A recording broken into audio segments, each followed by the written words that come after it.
এই যে নোটটা পাঠিয়েছি এখানে কোন জিনিসগুলো পড়বে দেখো, পেজ নাম্বার 8 থেকে আছে। এটা ওই ফার্স্ট চ্যাপ্টারেরই অংশ, ঠিক আছে। লিকুইড সলিউশন একটা তো ওই ভ্যান্ডা ফ্যাক্টর, কলিগেটিভ প্রপার্টিজ ওই পোর্শন অব্দি হ্যালো। এবার ওয়েস্ট বেঙ্গল বোর্ডের জন্য যে চ্যাপ্টারটার নাম হলো লিকুইড সলিউশন, তার এটা সেকেন্ড পার্ট। এই ক্যাটালিস্ট থেকে পড়বে। ক্যাটালিস্টের ডেফিনেশন নিশ্চয়ই জানো। এই ক্যাটালিস্ট যেটা একটা রিয়াকশন রেটকে এনহ্যান্স করে দেয়, রিয়াকশন রেটটাকে বাড়িয়ে দেয়, হ্যাঁ, তাড়াতাড়ি করে, ঠিক আছে। ক্যাটালিস্ট বেশি লাগে না, খুব কম পরিমাণে লাগে। তবে ক্যাটালিস্ট কিন্তু কোনো রিয়াকশনকে শুরু করতে পারে না। ক্যাটালিস্ট কি করে না, বিক্রিয়াটাকে ফাস্টার করে, রিয়াকশনটা ফাস্ট হয়, তাড়াতাড়ি হয়। ক্যাটালিস্টের কিছু ক্লাসিফিকেশন আছে, তার মধ্যে মেনলি দুটো আসে, এটা হোমোজিনিয়াস ক্যাটালিস্ট আর হেটেরোজিনিয়াস ক্যাটালিস্ট। হোমোজিনিয়াস ক্যাটালিস্ট হচ্ছে, দেখো এখানে যে এক্সাম্পলটা আছে, যে 2SO2 + O2, সেখান থেকে 2SO3 হচ্ছে। তো এখানে দেখো সবাই, অর্থাৎ যে রিয়াক্টেন্টস এবং যে প্রোডাক্ট, তাদের যে স্টেটস অফ ম্যাটার আছে, যে স্টেটে আছে, সেটা হচ্ছে গ্যাসিয়াস স্টেট, এবং ক্যাটালিস্টটাও কিন্তু গ্যাসিয়াস স্টেটই আছে। তাহলে এই জন্য এদেরকে বলছে হোমোজিনিয়াস, অর্থাৎ রিয়েজেন্টস, প্রোডাক্টস এবং ক্যাটালিস্ট যখন একই ফেজে থাকবে তখন তাকে আমরা বলবো হোমোজিনিয়াস।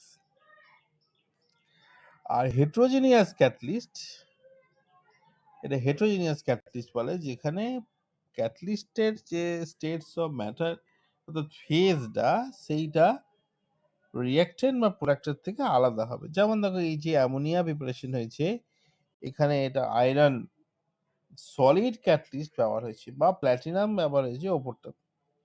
তো এখানে প্ল্যাটিনাম বা আয়রন এগুলো হচ্ছে হেটেরোজিনিয়াস ক্যাটালিস্ট।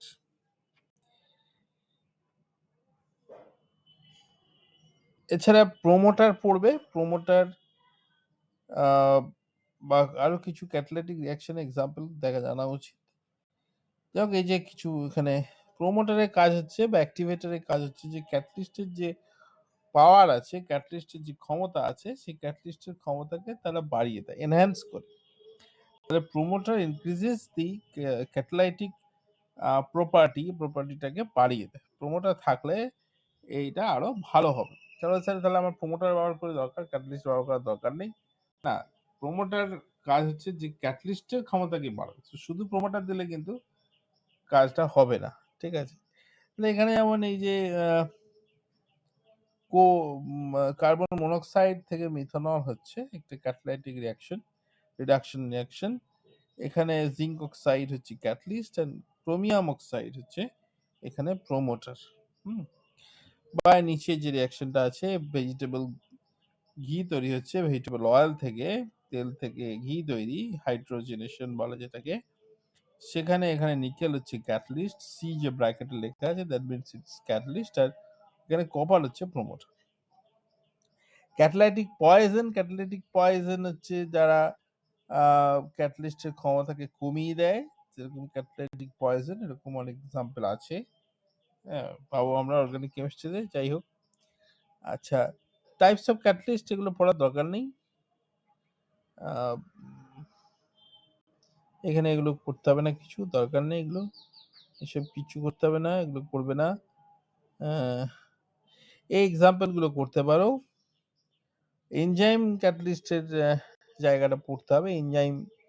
এনজাইম ক্যাটালিস্ট এবং বায়োকেমিক্যাল ক্যাটালিস্ট, তার ক্যারেক্টারিস্টিক্স কি, যেমন হচ্ছে যে এনজাইম গুলো একটা পার্টিকুলার টেম্পারেচারে কাজ করে, বিশেষ করে এই পয়েন্টটা, এই constant temperature of 37 degree centigrade and pH of 7.4 is required।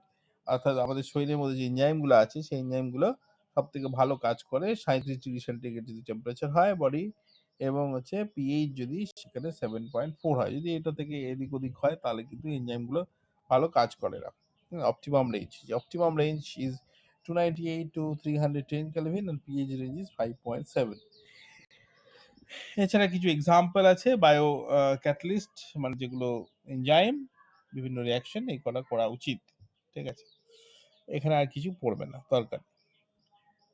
কিছু এক্সাম্পল আরো আছে, ইন্ডাস্ট্রিয়াল ক্যাটালিটিক এক্সাম্পল, এগুলো জেনে রাখা উচিত, দরকার পড়তে পারে। এখানে কিছু করতে হবে না, কোএনজাইম পড়তে হবে না। আচ্ছা, এখানে কলাইডিয়াল স্টেটে চলে আসবে। কলাইডিয়াল সলিউশন পড়তে গেলে আমাদেরকে জানতে হবে যে এগুলো হচ্ছে হেটেরোজিনিয়াস এক ধরনের সলিউশন। তাহলে এমনি মোটামুটি দেখো তিনটে জিনিস দেখতে পাচ্ছ, একটা হচ্ছে ট্রু সলিউশন, একটা হচ্ছে কলাইডিয়াল স্টেট, একটা হচ্ছে সাসপেনশন। এগুলো যদিও ছোট ক্লাসেও ছিল। তো সলিউশনের দুটো ভাগ হয় বেসিক্যালি, একটা হোমোজিনিয়াস আর হেটেরোজিনিয়াস। তো কলাইডিয়াল একটা হেটেরোজিনিয়াস সলিউশন, আর ট্রু সলিউশন এটা হোমোজিনিয়াস সলিউশন। ট্রু সলিউশন মানে যেখানে পার্টিকুলার সাইজগুলো, অর্থাৎ জলের মধ্যে যে চিনি দিচ্ছি, চিনির যে শরবত বানাচ্ছি, এগুলো হচ্ছে হোমোজিনিয়াস, অর্থাৎ চিনিটা সব জায়গাতে সমানভাবে ডিস্ট্রিবিউট হয়ে গেল। এটা এই কারণেই হলো যেহেতু চিনির যে কণাগুলোর সাইজ হচ্ছে, পার্টিকুলার সাইজগুলো অনেক ছোট। হ্যাঁ, এই যে দেখো লেখাই আছে, এই টেবিলটা খুব important, true solution, cordial solution এবং সাসপেনশনের মধ্যে ডিস্টিংগুইশিং টেবিল। তো নেচার তো গেল, ট্রু সলিউশন হোমোজিনিয়াস, কলোডিয়ালও হচ্ছে হেটেরোজিনিয়াস, সাসপেনশনও হেটেরোজিনিয়াস। পার্টিকেল সাইজটা খুব ইম্পর্টেন্ট, ট্রু সলিউশনের পার্টিকেল সাইজ হবে লেস দেন 1 ন্যানোমিটার, আর কলোডিয়াল সলিউশনের পার্টিকেল সাইজটা কিন্তু একটু বড়, 1 to 100 ন্যানোমিটার। এটা খুব ইম্পর্টেন্ট, এই কলোডিয়াল পার্টিকেল সাইজটা প্রশ্ন আসতে পারে, আসেও। আর সাসপেনশনে আরো বড় হয়, 100 ন্যানোমিটার থেকেও বড়।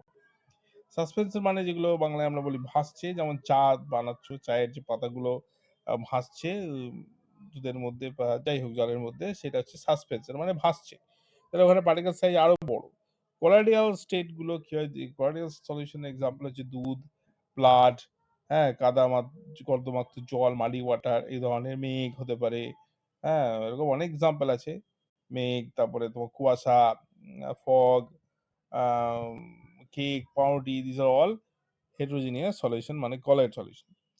আচ্ছা, gravity, effect of gravity on particles, তাহলে যদি দেখে দিই আমরা কি হবে। সো ট্রু সলিউশনের পার্টিকেল গুলো থিতিয়ে পড়বে না, জলের সরল মানে আস্তে আস্তে কি চিনির কণাগুলো নিচে পড়ে যাবে, যাবে না। কলোইডাল সলিউশনেও তাই হয়, কোনো পার্ট নিচে পড়ে যায় না। দুধ রেখে দিচ্ছি, দুধের যেগুলো রয়েছে ওর মধ্যে সেগুলো নিচে পড়ে যাবে না, কিন্তু সাসপেনশনে কিন্তু আস্তে আস্তে সেটেল ডাউন হয়ে যায়। হ্যাঁ, যদি ভারী হয় তাহলে নিচের দিকে নেমে যাবে। ঠিক আছে, বা দেখবে আস্তে আস্তে একটা জায়গাতে সরে গেছে। ঠিক আছে, এবার ফিল্টার ট্রু সলিউশনকে আমরা ফিল্টার পেপার দিয়ে ফিল্টার করতে পারবো না, এবং সেমি পারমিয়েবল মেমব্রেন দিয়েও যাবে না। এই যে অ্যানিমাল বা ভেজিটেবল মেমব্রেন দিয়েও এগুলো কিন্তু পাস মানে ফিল্টার করতে পারবো না। ঠিক আছে, পাস করে যাবে। passes unchanged through the filter paper as well as animal or vegetable membrane। তাহলে সেপারেট করা যাবে না অফ টু সলিউশনকে, তো চিনি এবং জলকে সেপারেট করা যাবে না using a normal filter paper or semi permeable membrane. কিন্তু কলোইডাল সলিউশন কিন্তু সেমি পারমিয়েবল মেমব্রেন দিয়ে সেপারেট করা যাবে, অর্থাৎ এগুলো নর্মাল ফিল্টার পেপার দিয়ে পাস করে যাবে, কিন্তু অ্যানিমাল মেমব্রেন বা ভেজিটেবল মেমব্রেনের মধ্যে দিয়ে যাবে না, পার্টিকেলটা যাবে না, আটকে যাবে। ঠিক আছে, আর সাসপেনশনকে নর্মাল ফিল্টার পেপার দিয়ে সেপারেট করে, যেমন চা, ধরো চা ছাকছো, সিম্পল একটা ছাঁকনি দিয়ে বা কাপড় দিয়ে কিন্তু তাকে সেপারেট করা যাবে। ডিফিউশন মানে আর কি, ছড়িয়ে যাওয়া আর কি, সহজে ছড়িয়ে যায় ট্রু সলিউশন গুলো, কিন্তু কলোইডাল সলিউশন অতটা তাড়াতাড়ি ডিফিউজ করে না, আর সাসপেনশন তো ডিফিউজ হবেই না। ভিজিবিলিটি পার্টিকেল আর কমপ্লিটলি ইনভিজিবল, দেখা যায় না পার্টিকেল গুলো ট্রু সলিউশনে, অর্থাৎ চিনি গুলো এমন গুলে যাচ্ছে, চিনি আর দেখতে পাচ্ছ না। কিন্তু কলোইডাল সলিউশনের পার্টিকেল গুলো খালি চোখে সব দেখা না গেলেও এগুলো কিন্তু তোমার লাইট পাঠালে দেখতে পাওয়া যাবে, স্ক্যাটার করবে লাইটকে। তার মধ্যে আমরা যে লাইট পাঠাই তা দেখতে পাবো। যেমন হচ্ছে ধরো রাতের বেলা টর্চ জ্বাললে তাহলে ধুলোগুলো ড্যান্স করছে, ঠিক আছে, দেখতে পাওয়া যায় ধুলোগুলো নাচছে। আসলে ধুলো হচ্ছে একটা কলোইডাল সলিউশন, ওই লাইটটা ওকে স্ক্যাটার করছে, লাইট পার্টিকেল গুলোকে, ওই জন্য আমরা দেখতে পাচ্ছি। তারপরে যে নামধনু হচ্ছে, এখানেও তাই, ওখানে ওগুলো ট্রু মানে কলোইডাল সলিউশন হিসেবেই কাজ করে। মেঘের মধ্যে জল, তো ওটা হচ্ছে স্ক্যাটার করছে লাইটটাকে, বা দুধ হোক বা এগুলো লাইট পাঠালে লাইটের বাদকে ভিজিবল করে দেবে। কিন্তু পার্টিকেল সাইজ আর সাসপেনশন পার্টিকেল সাইজ এমনি খালি চোখেই দেখা যাচ্ছে। ট্রু সলিউশন ক্লিয়ার, ট্রান্সপারেন্ট, স্বচ্ছ হবে।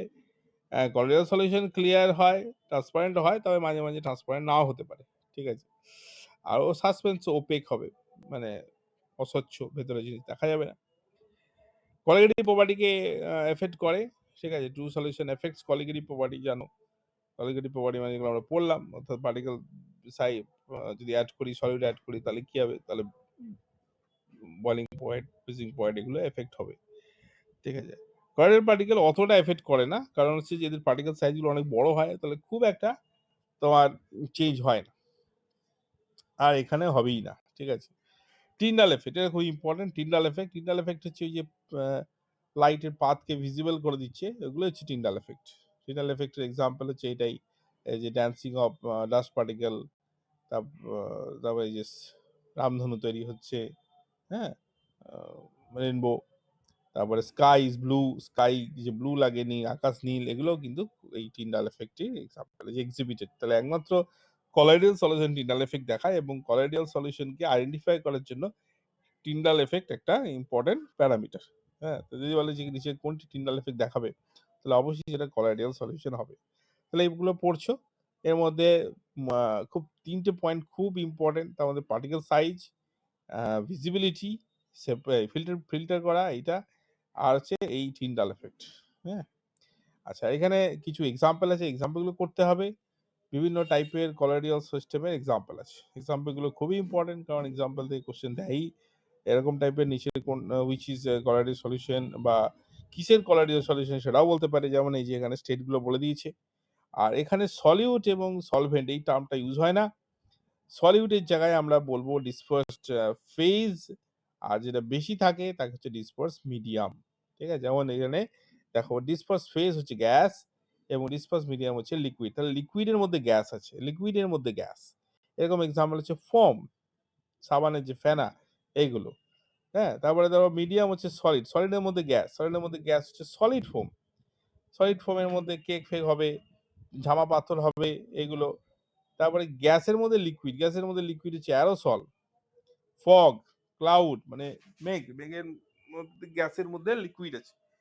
তারপরে লিকুইড লিকুইড লিকুইড লিকুইডকে বলে এমালশন, এগুলো নাম আছে, এমালশন, মিল্ক, কোল্ড ক্রিম, এগুলো হচ্ছে এমালশন। সলিডের মধ্যে লিকুইড, এগুলো জেল, জেল জাতীয় পদার্থ, জেলি 18 টাইপের হবে। সলিডের মধ্যে যে লিকুইড থাকে, যেমন আটার মধ্যে অল্প জল দিলে তাহলে চ্যাটচেটে হয়ে যাবে, জেল জাতীয় হয়ে গেল। চিজ, বাটার, এগুলো এক্সাম্পল গুলো দিতে পারে, যে বাটার কি ধরনের কলয়েডাল সিস্টেম, অপশন দিল জেল, সলস, হ্যাঁ, এমালশন, এরকম। আর সল মানে যে কোনো জিনিসকে সল বলে বেসিক্যালি, তবে লিকুইড যদি মিডিয়াম হয় সেগুলো সল হতে পারে, বা অ্যারোসল হয়। অ্যারোসল মানে সেখানে মিডিয়ামটা হচ্ছে গ্যাসিয়াস, অ্যারোসল। সলিড সল মানে সলিডটা হচ্ছে মিডিয়াম, তাহলে মিডিয়ামের ওপরই আর কি, মিডিয়ামটা যেমন সেরকম সল বলবে। এই লিকুইড মধ্যে সলিড, পেন্স, হ্যাঁ, তারপরে সলিড সলিড, তারপরে রুবি গ্লাস, জেমস্টোন, জেমস্টোন মানে যেগুলো জানো ওই চুনি পান্না এই ধরনের মিনারেলস। তাহলে এই অবধি আগে পড়ো, ঠিক আছে। মুখস্থ করতে হবে কিন্তু এগুলো। আর এটা বললাম এখানে কিন্তু ডিসপার্স ফেজ এবং ডিসপার্স মিডিয়াম হবে, ঠিক আছে। এই অবধি দেখো, তারপরে একটু পড়ো কি কোয়ারি থেকে, আর কিছু কোশ্চেন পাঠাবো, এগুলো এখান থেকে আবার পড়বে।